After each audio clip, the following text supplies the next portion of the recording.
Hello everyone, I'm Kanika Gujral. Recently I have cleared IBPS PO as well as SBI PO. So today I'll be sharing my interview experience with you all. IBPS में मैंने 2 बार interview दिया है, last year भी and इस year भी. So first I'll be sharing my previous year's interview experience with you all.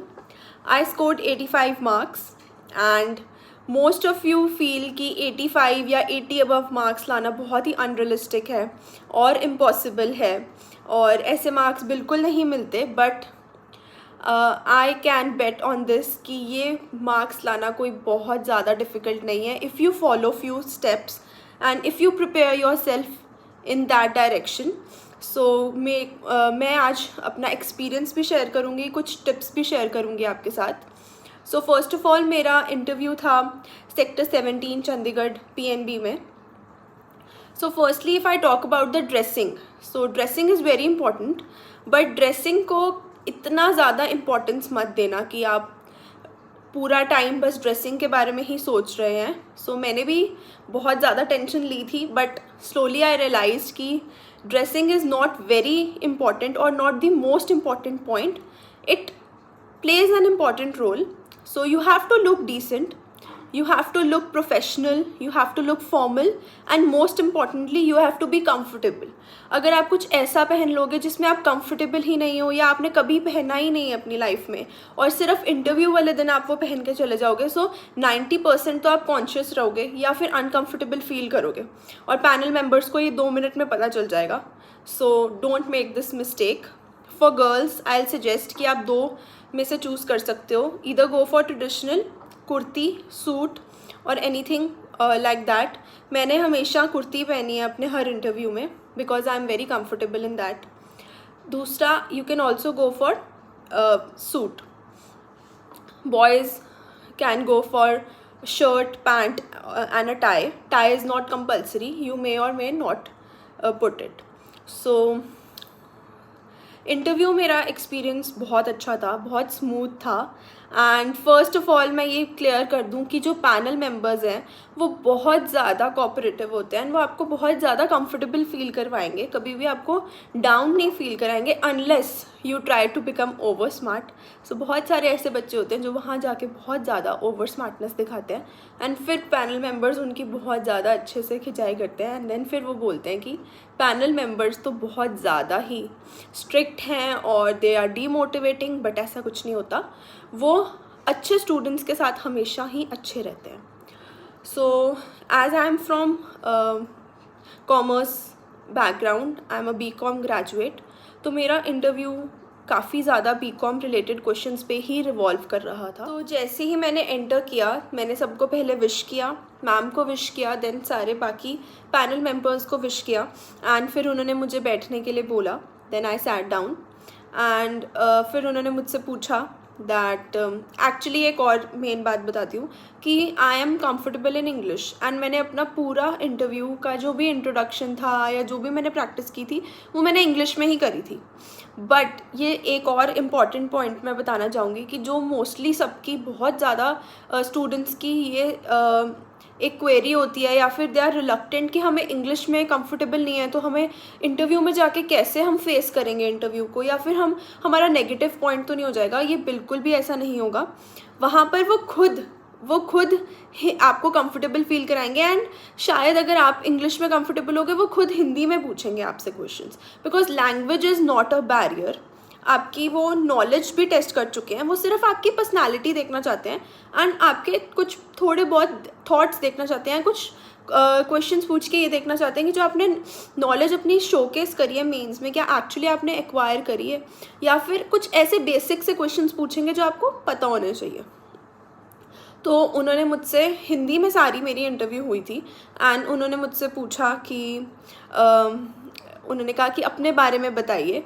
फिर मैंने अपने बारे में बताया जो भी मैंने इंट्रोडक्शन प्रिपेयर किया था और फिर उन्होंने बोला अपनी फैमिली के बारे में बताओ. फिर मैंने अपनी फैमिली के बारे में बताया.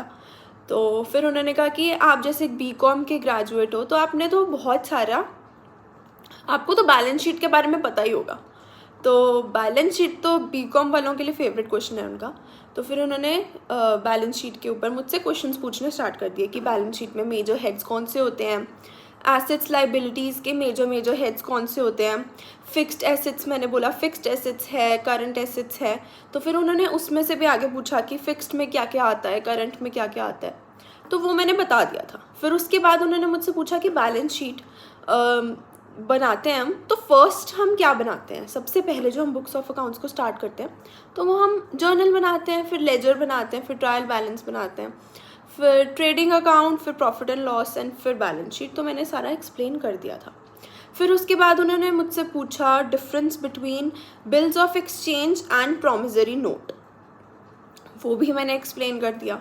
फिर उन्होंने मुझसे रीवैल्यूएशन रिज़र्व पूछा। रीवैल्यूएशन रिज़र्व 15 सेकेंड सोचने के बाद मुझे याद आ गया था एंड वो मैंने एक्सप्लेन कर दिया। फिर उन्होंने पूछा कि रीवैल्यूएशन रिज़र्व की एंट्री क्या है बुक्स ऑफ अकाउंट्स में, हम उसको कैसे ट्रीट करेंगे। ये चीज़ मुझे एग्जैक्टली नहीं श्योर थी उस टाइम पे, क्योंकि इतना ज़्यादा रिकॉल नहीं कर पा रही थी। तो मैंने जस्ट नॉर्मली बोल दिया कि I am not sorry sir, I am not able to recall.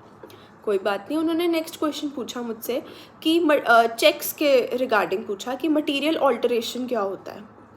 I knew it and मैंने एक्सप्लेन कर दिया था। फिर क्योंकि बीकॉम से हूँ तो उन्होंने रेशियोज़ बहुत पूछी मुझसे। रेशियोज़ में मुझसे करंट रेशियो पूछा, क्विक रेशियो पूछा एंड डिफरेंस पूछा कि करंट रेशियो और क्विक रेशियो में क्या डिफरेंस होता है। ये क्वेश्चंस थे। ये सारे सब पे एप्लीकेबल बिल्कुल नहीं है ये क्वेश्चंस, तो बिल्कुल भी सुन के मत घबराना। ये सिर्फ कॉमर्स रिलेटेड क्वेश्चंस हैं। मेरा पूरा इंटरव्यू कॉमर्स रिलेटेड क्वेश्चंस पे ही रिवॉल्व किया। एक दो और कॉमर्स रिलेटेड क्वेश्चंस पूछे थे जो अभी मैं नहीं रिकॉल कर पा रही। कोई भी और मुझसे एक्स्ट्रा क्वेश्चन नहीं पूछा, सारा BCom related commerce related question उन्होंने पूछा। ओवरऑल मेरा एक्सपीरियंस बहुत अच्छा था। मैं थोड़ा टेंशन में भी थी बिकॉज जो मैंने सुना था कि अगर सिर्फ 5 to 7 मिनट्स का इंटरव्यू होगा तो बहुत इतना अच्छा नहीं है, जिनका ज़्यादा चलेगा उनका बहुत अच्छा जाएगा। ऐसा ये सब गलतफहमी में बिल्कुल मत पड़ना, अपना 100% देना एंड ऐसा कुछ नहीं है, वो जज कर लेंगे। वो इतने एक्सपीरियंस लोग हैं कि वो 5 to 7 मिनट्स में भी आपको जज कर लेंगे कि आपकी क्या नॉलेज है और आपका क्या लेवल है। ठीक है, तो ये है। बाकी ओवरऑल जस्ट कीप स्माइलिंग। मैं भी स्माइल कर रही थी थ्रू आउट। अगर नहीं भी आ रहा था आंसर तो पॉजिटिवली एक्सेप्ट कर रही थी कि I am not able to recall. ऐसे कोई भी फालतू क्वेश्चन का आंसर नहीं पता तो उसको जस्ट अननेसेसरली गेस वर्क करना, वो बिल्कुल भी नहीं करना चाहिए हमें। मोस्ट इम्पॉर्टेंट टिप ये है कि आता है answer, to the point answer देना है। जो नहीं आता उसको एक्सेप्ट इट कि आपको नहीं आ रहा, आप नहीं रिकॉल कर पा रहे एंड वो आप बोल दो। स्माइल बहुत ज़्यादा इम्पॉर्टेंट है। कॉन्फिडेंट रहना है। थोड़ा सा स्टार्टिंग में हो जाता है बट धीरे धीरे जैसे इंटरव्यू आगे जाता है यू फील कंफर्टेबल और आप थोड़ा कॉन्फिडेंट और होने लग जाते हो। जैसे आपको क्वेश्चंस नहीं आएंगे कॉन्फिडेंस लूज़ नहीं करना। फिर बस इंटरव्यू उन्होंने अपना थैंक यू बोला एंड मैं चली गई वापस। This was my whole experience and I scored 85 marks. My IBPS PO 2022 interview experience in which I scored 85 marks but still मेरा final selection नहीं हो पाया। क्या कमी रह गई थी, किस पॉइंट्स में मैं पीछे थी, वो डेफिनेटली मैं आप सबके साथ शेयर करूँगी अपनी अपकमिंग वीडियो में। Till then, like, share and subscribe to my channel. Keep smiling and bye-bye.